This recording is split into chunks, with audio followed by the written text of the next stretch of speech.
ఎన్నికల కోలాహలం మొదలైంది. అసెంబ్లీ ఎన్నికల్లో 100% స్ట్రైక్ రేట్తో రికార్డు సృష్టించిన జనసేన ఇప్పుడు లోకల్ బాడీ ఫైట్కు రెడీ అవుతోంది. కూటమిలో భాగస్వామిగా ఉన్నప్పటికీ స్థానిక పోరులో మాత్రం తమకు దక్కాల్సిన వాటాపై పవన్ కళ్యాణ్ పక్కా వ్యూహంతో అడుగులు వేస్తున్నారు.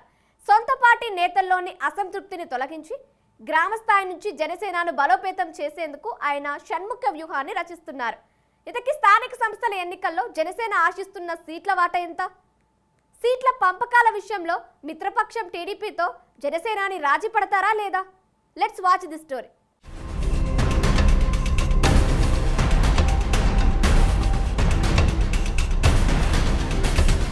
ఆంధ్రప్రదేశ్ రాష్ట్రంలో స్థానిక సంస్థల ఎన్నికల నగారా మోగక ముందే రాజకీయ వాతావరణం వేడెక్కుతోంది.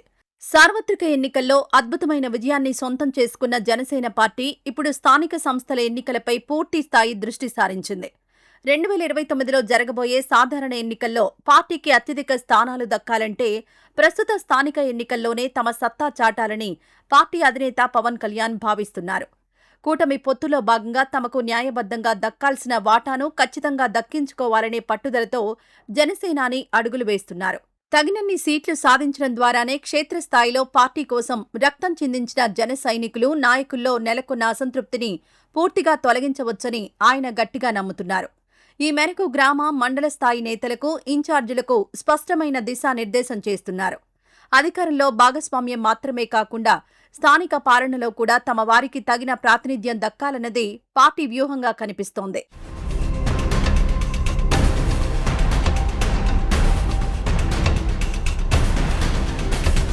స్థానిక సంస్థల ఎన్నికల్లో తమకు రావాల్సిన స్థానాలను రాబట్టుకునేందుకు పవన్ కళ్యాణ్ మిత్రపక్షంపై వ్యూహాత్మకంగా ఒత్తిడి పెంచుతున్నారు.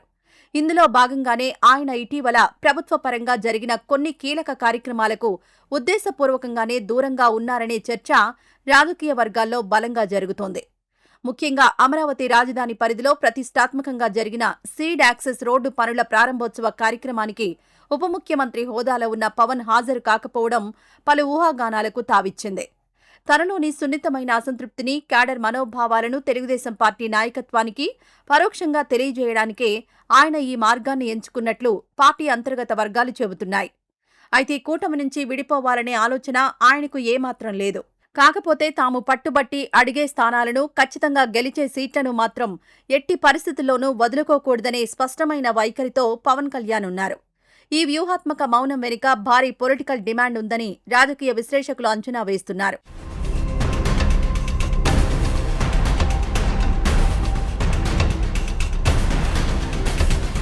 రాబోయే మున్సిపల్ కార్పొరేషన్లు, జెడ్పీటీసీ, ఎంపీటీసీ, గ్రామ పంచాయతీ ఎన్నికల్లో జనసేన ఎక్కడైతే బలంగా ఉందో అక్కడ ఖచ్చితంగా పోటీ చేసి తీరాలని ఆ పార్టీ నాయకత్వం నిర్ణయించింది.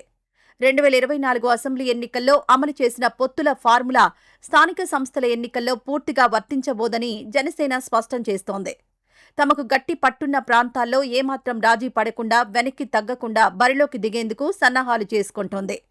అయితే కేవలం పోటీ చేయడమే కాకుండా బరిలో నిలిచిన ప్రతి స్థానంలోనూ గెలిచి తీరాలని పవన్ కళ్యాణ్ ప్రధాన లక్ష్యంగా పెట్టుకున్నారు. అసెంబ్లీ ఎన్నికల తరహాలోనే లోకల్ బాడీ పోరులోనూ 100% స్ట్రైక్ రేట్ సాధించేందుకు ఆయన ప్రత్యేకంగా షణ్ముఖ వ్యూహం పేరుతో ఒక పక్కా ప్రణాళికను సిద్ధం చేసుకున్నారన్న టాక్ వినిపిస్తోంది.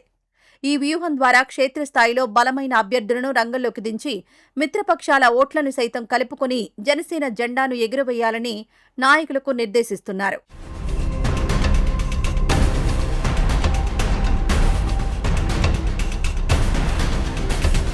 సీట్ల పంపకాల విషయంలో ఇటీవల తెలుగుదేశం పార్టీ జాతీయ ప్రధాన కార్యదర్శి, మంత్రి నారా లోకేష్ చేసిన కొన్ని వ్యాఖ్యలు జనసేన శిబిరంలో తీవ్ర చర్చకు దారితీశాయి. రాబోయే స్థానిక సంస్థల ఎన్నికల్లో ఏకంగా 80% స్థానాల్లో తెలుగుదేశం పార్టీనే నేరుగా పోటీ చేస్తుందని లోకేష్ తమ పార్టీ కార్యకర్తల సమావేశంలో వెల్లడించడం జన సైనికుల్లో కొంత కలకలం రేపింది. ఈ ప్రకటన నేపథ్యంలో పవన్ కళ్యాణ్ మరింత అప్రమత్తమయ్యారు. మిత్రపక్షంగా తమకు కనీసం 30% స్థానాలను కేటాయించాలని ఆయన ఆశిస్తున్నట్లు సమాచారం. జనసేన నాయకులకు, పార్టీ ఆవిర్భావం నుంచి కష్టాలు ఎదుర్కొన్న కార్యకర్తలకు తగినన్ని స్థానాలు కేటాయించి వారికి సర్పంచులు, ఎంపీటీసీలు, జెడ్పీటీసీలుగా పాలనాపరమైన పదవులు దక్కేలా చూడాలని పవన్ పట్టుదలగా ఉన్నారు.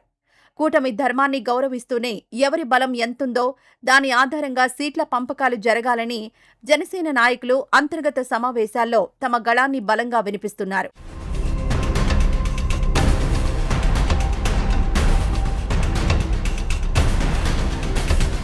అసెంబ్లీ ఎన్నికల సమయంలో ప్రభుత్వ వ్యతిరేక ఓట్లు ఎట్టి పరిస్థితుల్లోనూ చీలిపోకూడదనే ఏకైక లక్ష్యంతో రాష్ట్రాన్ని కాపాడుకునేందుకే కూటమిగా పోటీ చేశామని జనసేన సీనియర్ నేత మంత్రి నాదెండ్ల మనోహర్ స్పష్టం చేశారు.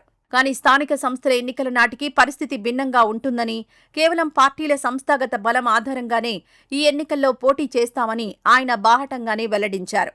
జనసేనకు క్షేత్రస్థాయిలో ఎక్కడైతే బలమైన ఓటు బ్యాంక్ ఉందో అక్కడ అన్ని స్థానాల్లోనూ సత్తా చాటాలని పార్టీ నాయకత్వం చూస్తోంది.